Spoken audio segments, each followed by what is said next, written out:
Hey guys, welcome back to Passing Money. My name is Alex. That's Kirby over there. This topic today, we're going to be talking about talking to your kids about finance and how kids will not listen to what you say, but they will watch what you do.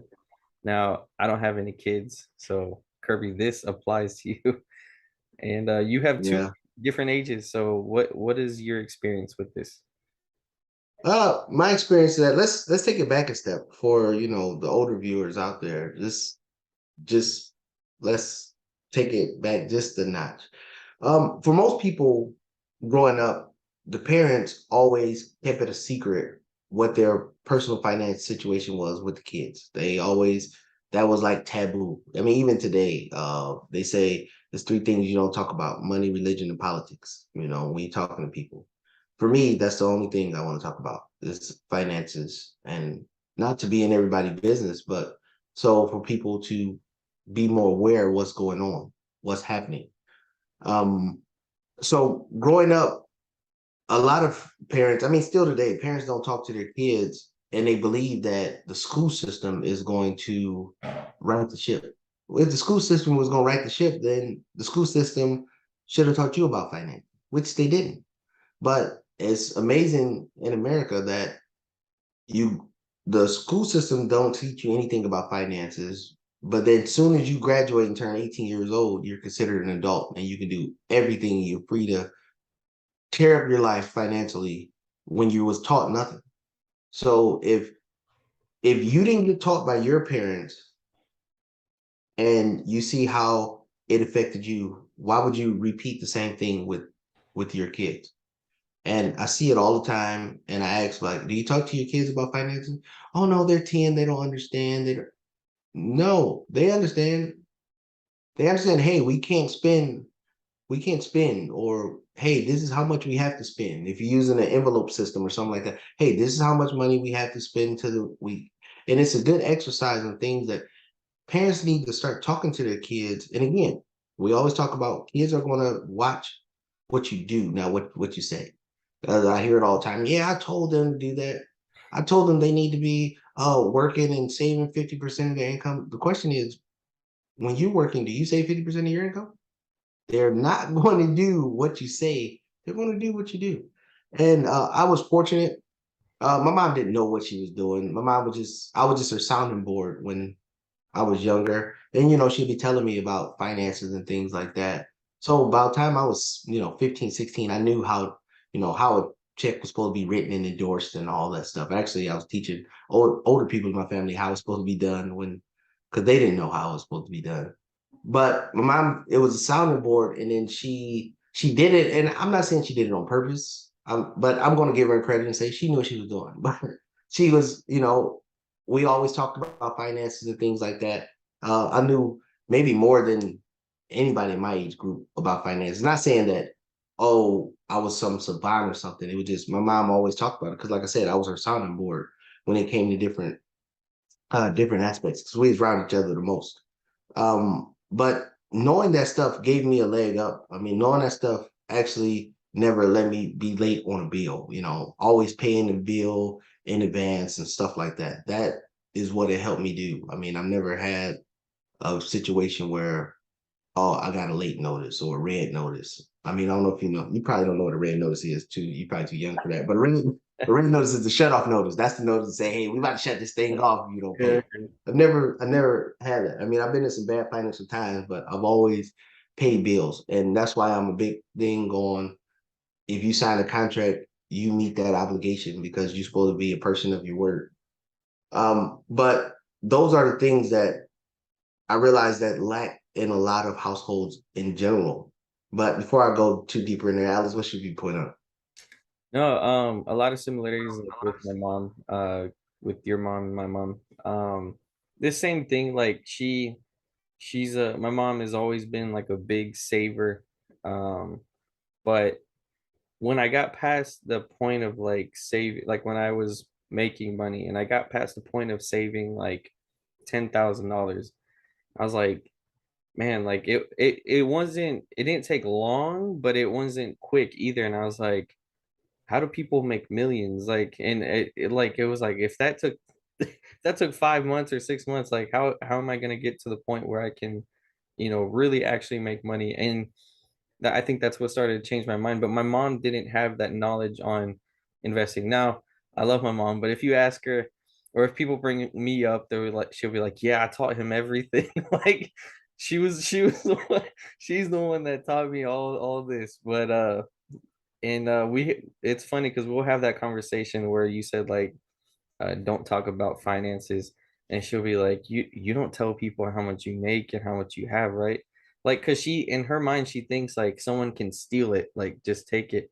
And I'm like, mom, like I'm like I'm like billionaires net worths are posted online, like you don't need to worry. Like no one's gonna come after me, like, and you can't just like hook up to a house and pull it away, like you Mhm. can't Right. pull equity out of steal equity. But it's things like that where it's not like she taught me wrong or whatever, but I did watch, as a kid, like you said, you watch what your parents do. All I could see growing up was she was she always paid her bills. She worked as hard as she needed to make sure that we still had food, lights, water, everything. But that was really all I saw, and I didn't want to be living my life working, just like busting my ass trying to survive. So what I did was try and learn the opposite of what I could do to sustain myself without having to work as hard as she was working. But so yeah, it's very true. Rather than listening, I think kids are watching what their parents are doing. Right. And I always say parents and all the viewers is watching, if you're a parent, look at yourself in the mirror. Look at yourself in the mirror on a financial lens and say, do you want your kid to live the same life you live financially? If If the answer is yes, then go ahead. But if the answer is no, then it's you. It's up to you. There's no school that's going to teach you personal finance. I have a degree in finance, and the personal finance aspect in the whole 4 year degree was only a 30-minute class on personal finance. School will teach you how to work for somebody else, but they will not teach you how to control your own finances. They don't teach you how to look at a real estate deal just for a deal to, for you to move into. Not nothing spectacular. They don't teach you how to write a check. They don't teach you none of that. And I'm talking in college on down. They don't only thing they teach you is how to work for somebody else. And then how the economic system work in America, they all want you in debt, so you're beholden to them. So if you're in debt, that means you have to go to the job to keep paying them. And Hmm. then if you keep paying them, you're still gonna be living check to check. So you got to stay working to keep paying, to keep paying, to keep paying.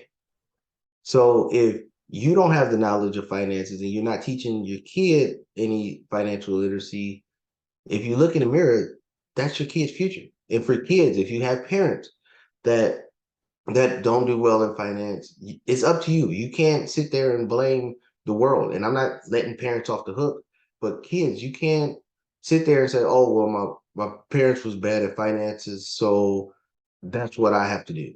I mean, you're looking at two people right now. Our parents, we wasn't born with a silver spoon in our mouth at all. We seen that, okay, this is what our parents did. We liked or disliked what they did in those aspects of finances, and then we started educating ourselves to do better. And it's up to you. Everybody's in control of themselves. Stop playing the blame game. The Everybody want to be a victim. Everybody want to say, "Oh, I'm a product of my environment." Damn that. It's up to you.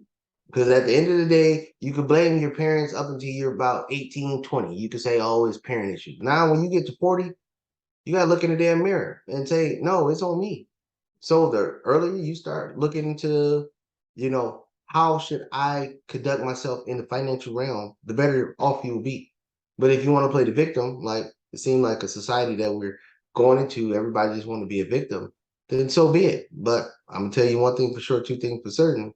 Every time you have fear, it'll be one of my kids taking advantage of your fear. I prefer it's other people out there winning. I prefer that it's people out there that's learning the game, understanding, and trying to change the direction of their family tree or the direction that or some people call it a family curse. Somebody has to make the sacrifice. Why can't it be you? And it's not slavery, it's not oh, everybody's sitting here, uh, 50 people in the house. It's just about learning the game, learn, and that's what it is, a game. You learn the game, and then you have to, once you learn the game, then you understand how the game works. Then it's just beating the game. That's all it is. And it don't take long. Alex, Alex, if you've seen the previous video, he don't even know what the financial crisis in 2008 was. So it's not like he's old. So he already, so it don't take you forever to get it. It don't take you forever. I mean, Alex, when did you build your house? How Uh, old were you when you built your house? I was 21. Just yeah, I just turned 20. 21 years old. 21 years old when he built his house. It don't take a genius or a mad scientist. Alex, what degree you got? You got a degree in what? I got a high school diploma. Right. Exactly. Yeah. You see? It's not about, it's not about how high your education is. It's about what information you put in. I'm not saying that, oh, you need degrees. I'm not saying that at all. Alex is a prime point. But you do need to get educated. And the education that you need to conduct your life is not in an institution. It's learning from people that's already done it. Don't try to change the blueprint. Just follow the blueprint that's already there. Don't try to do it your own way. If you knew how to do it your own way, you wouldn't be in the situation you're in now. And it's many people that's out there, they always try to say, oh, the rich, they hide their secrets. But there's many people out there that's giving up those quote unquote secrets. So that's a whole nother video. But I just want to just point that out is it's on you. Parents is on you, kids is on you. We're not blaming nobody for the situation we're in no more. We're going to get it and we're going to take it. And some people will do it, some people won't. But either way, we got to get it done. I would say for parents too that have tried to tell their kids what to do and they're not listening, but then say their child watches what they do and they do the opposite and they become successful. If you support your kid, don't ask them for money. Like, let your child do their thing and grow, because I see a lot of parents where they bet on their kids or they count on their kids to become successful so that they can retire. But you taking care of your kid and raising your child, that was you as a parent, your obligation. You decided to have that kid. That's you're obligated to take care of that child. That doesn't count as support. So if you support your kid, they're gonna want to take care of you anyway. But being actual support, not saying, oh well, I raised you my whole, your whole life growing up. Like, so I would stress that a lot to parents. If you see your kid being successful, then it's not their responsibility to take care of you, because you had your time to learn as much as they did, and you just didn't. And I would leave it with that. Yeah, that's a good point. Good point. I'm glad you brought that up. And I'm not gonna add no more to it. I'm just gonna leave it just right there because I got about 5 million things to say about that. But we'll leave it right there. All right. For y'all that like the video, please hit the like button. If you dislike the video, please hit the like button anyway. Hit the subscribe button. Hit the subscribe button. As y'all know, we're trying to get the subscriptions up there. We don't have a lot, and we put this content out every day for free, and we will continue to do that so people can be informed. So I want to be able to eliminate people saying they have an excuse. I just want to eliminate the excuses. The information is out there free. So only thing you have to do is pick up the information, retain it, and put it into action. So if you're a subscriber on this channel, if you're not a subscriber on this channel and you heard the content, you can't use the excuse of you don't know. It's just you don't want to do. And again, look at yourself in the mirror. Figure out the person that you want to be. With all that being said, y'all have a good one. See you in the next video.